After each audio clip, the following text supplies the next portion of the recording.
I spoke to the Executive Director of UNAIDS. He explained how China has contributed to the UN's goal of eradicating HIV by the year 2030. Images may appear to be identical, but looks can be deceiving. The difference is not always obvious. It has to be discovered. There are always different sides to a story. We put the focus on the details. To see more, to understand better. CGTN. See the difference.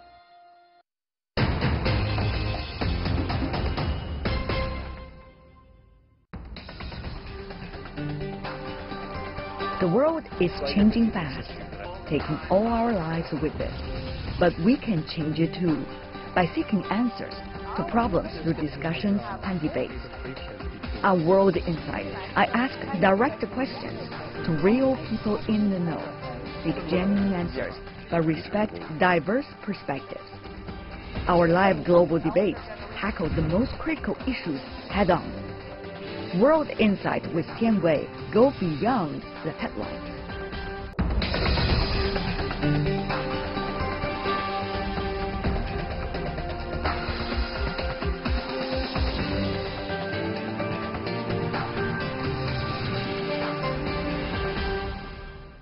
You are watching World Insight. I'm Tian Wei. The program comes to you Monday to Friday on CGTN. The global community is at a defining moment in the effort to end the HIV/AIDS by the year 2030, and this year marks the halfway point to the agreed global targets. The report of the United Nations Secretary General shows that while the number of people getting treatment almost tripled from 2010 to 2017, from around 8 million people to 21 million, 15.8 million people are still left out. China has launched a national AIDS campaign in recent years. By the end of 2017, China had almost stopped the spread of HIV through blood transfusion, hypodermic needles, and childbirth. AIDS has presented Professor Peng Liyuan, the First Lady of China, with UNAIDS Award for Outstanding Achievement in recognition of remarkable contribution to the global response to HIV. As an advocate of the zero new HIV infections, zero discrimination, and zero AIDS-related deaths vision, UNAIDS Executive Director Michel Sidibe hailed China's efforts on HIV prevention. I had a chance to talk to him, and he shared his experience on fighting against AIDS.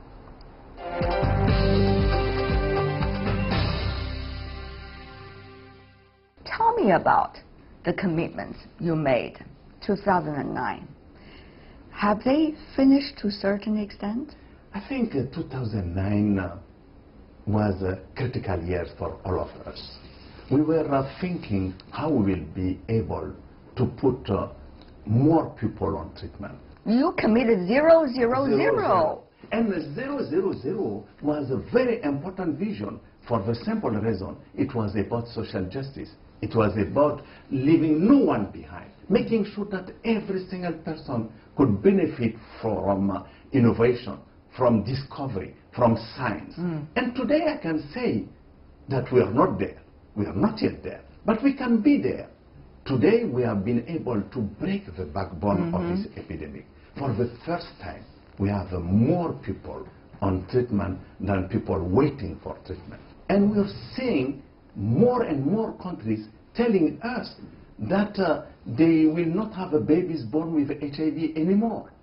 Even as a Red Ribbon ambassador myself, I've been working with our colleagues from around the country in order to go into universities and bring more sex education. Having said that, though, Mr. Sidibe, what about the drugs? I mean, all over the world, we understand the price of drugs for treatment of HIV/AIDS has been a long problem. I think in global level, we have been able really to make a big change. Because if you remember, we were used to pay this medicine $15,000 per person per year. Today, we're talking about, globally, it's around $75 per person per year, which is a huge transformation. It's an innovation, is a partnership, is also the fact that people have been working closely with communities, scientists, to help us to change the regimen of this whole treatment. But you do have problems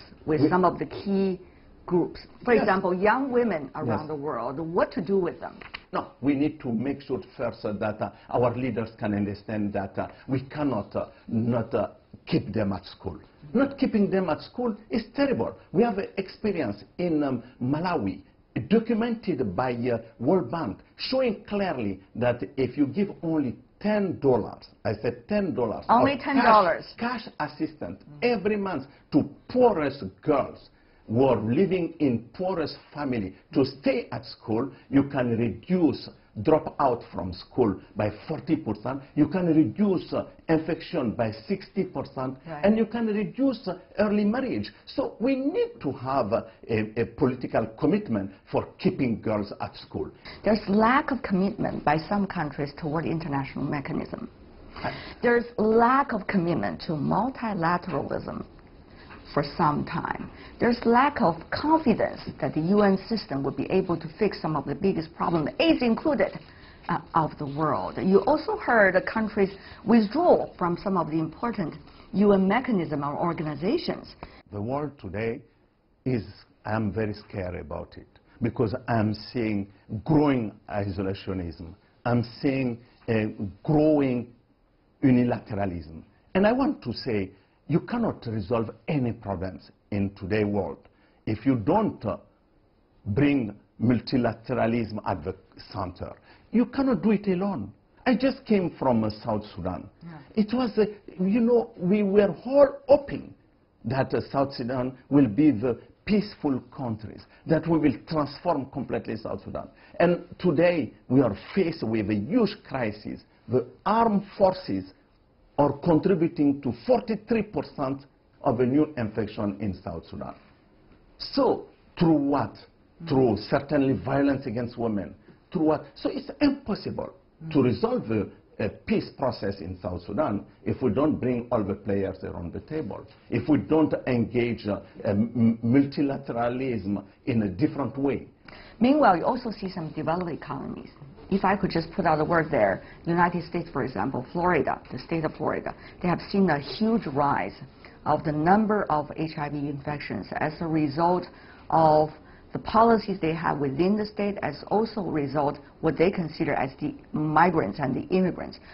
So how do you see developed economies, unlike before, as we believe, developing countries alone, but rather developed economies now are seeing new rise of the HIV/AIDS epidemic cases?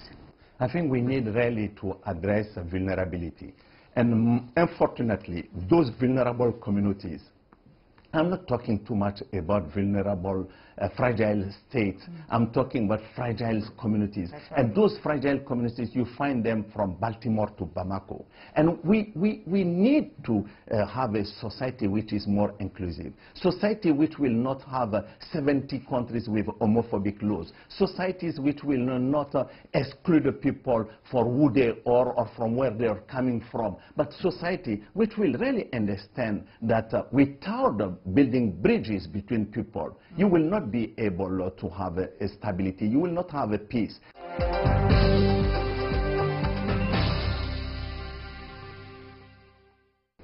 China's situation some years ago was not optimistic at all when it comes to HIV/AIDS. But now it seems things have been put on track, whether it's prevention or treatment.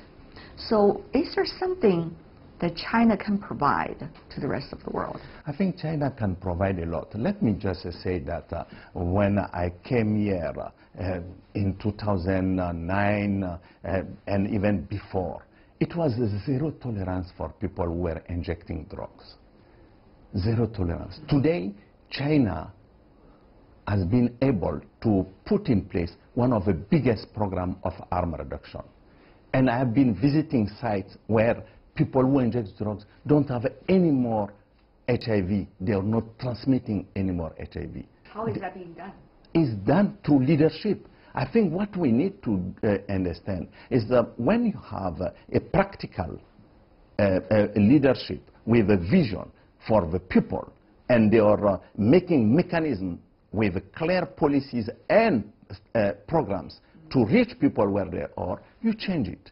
So that's one example. But what I want also to say about China is that China is, for me, a powerhouse of innovation. I learned from the barefoot experience of China. The barefoot doctors. Barefoot doctors. Yeah. Today, probably they are not they are wearing shoes. But just to say, in Sierra Leone, yes, we have one doctor for 53,000 people. So if you have emerging Ebola, it's difficult to control. And this experience of barefoot doctors translated into community health worker can be an excellent way to really reinforce the interface with people. When you talk about leadership, you see our First Lady, Professor Peng Liyuan, I'm sure is one example. You see her very low-key, in a way, trying to work on the agenda as much as possible to the extent that she can. I just wonder, how is UNAIDS now working with Professor Peng and some of the other key members of China's advocacy group? Professor Peng is probably, like you described, her low-key, but very effective. Yes. Very effective. And she is working with passion for people. What do you mean by passion? Passion means what?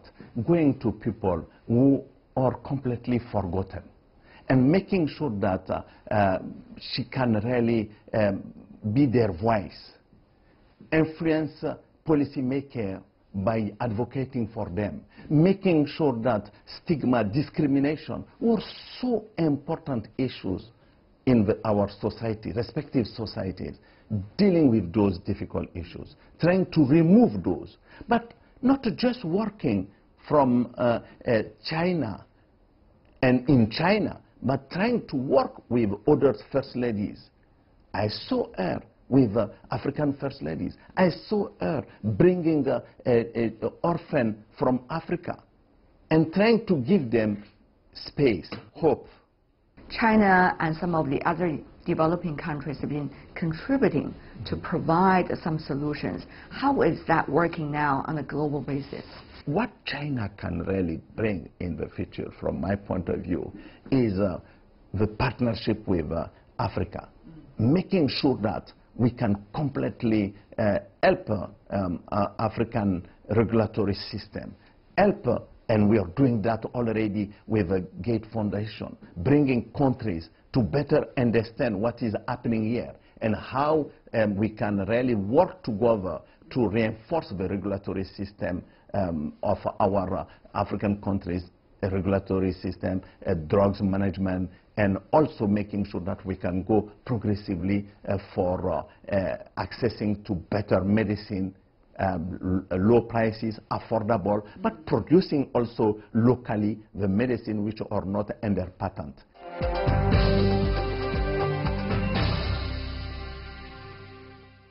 On a global basis, on country basis as well, there are certain issues that are still culturally sensitive in some countries. Yes. So in a way, you have to work with the governments. Yes. To make them aware and also work on these issues, but at the same time you have to also respect their each traditions, sovereignty, cultures as well. How do you balance it? I think for me, if you want really to confront people and make them feeling that what they're doing is wrong, you will never win with people.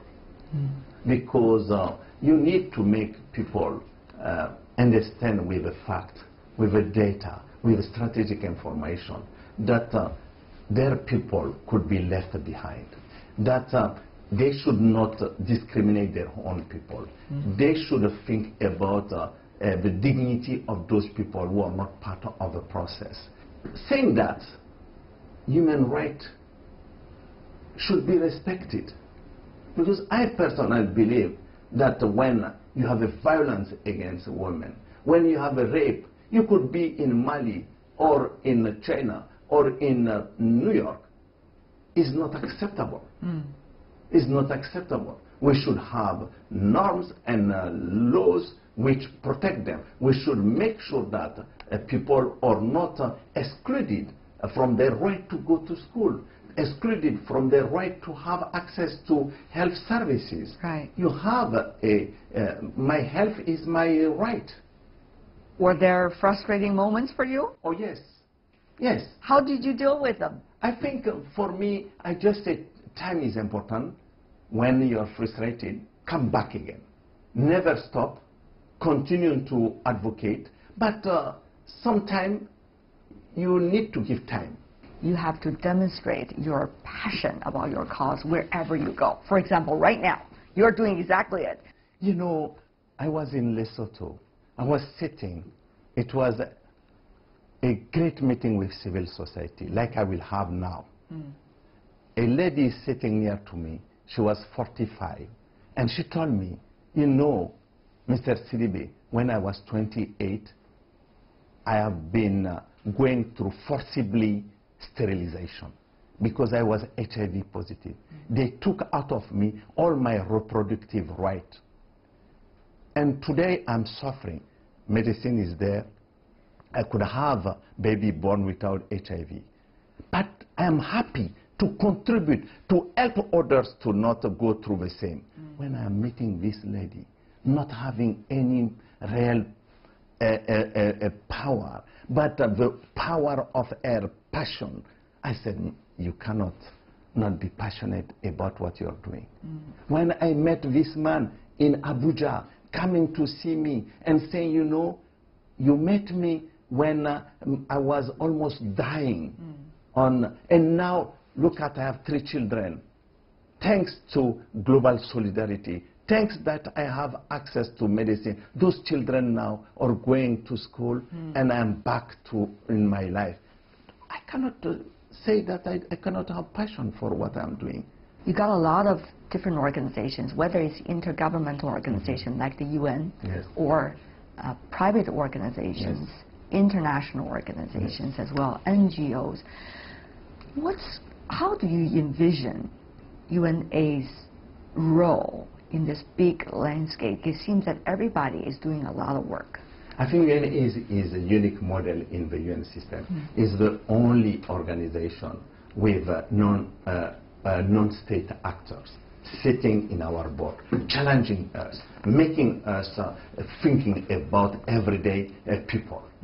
And for me, that is the beauty of what we have been able to do, is to bring scientists, to bring a private sector, innovation, and making civil society voice the driving force for the transformation, and having government sitting in the leading role to transform all of that, to take advantage of this knowledge we're sharing to advance the cause of humanity by helping poor people to have access to services. Mr. Sidibe, what a pleasure to see you once again. Thank you so much for your service. Thank you so much, sir. Thank you.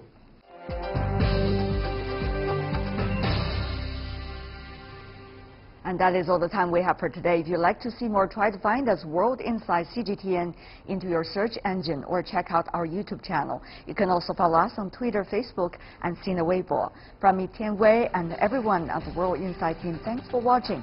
Tune in again next time for insights across China and around the world. Have a great weekend.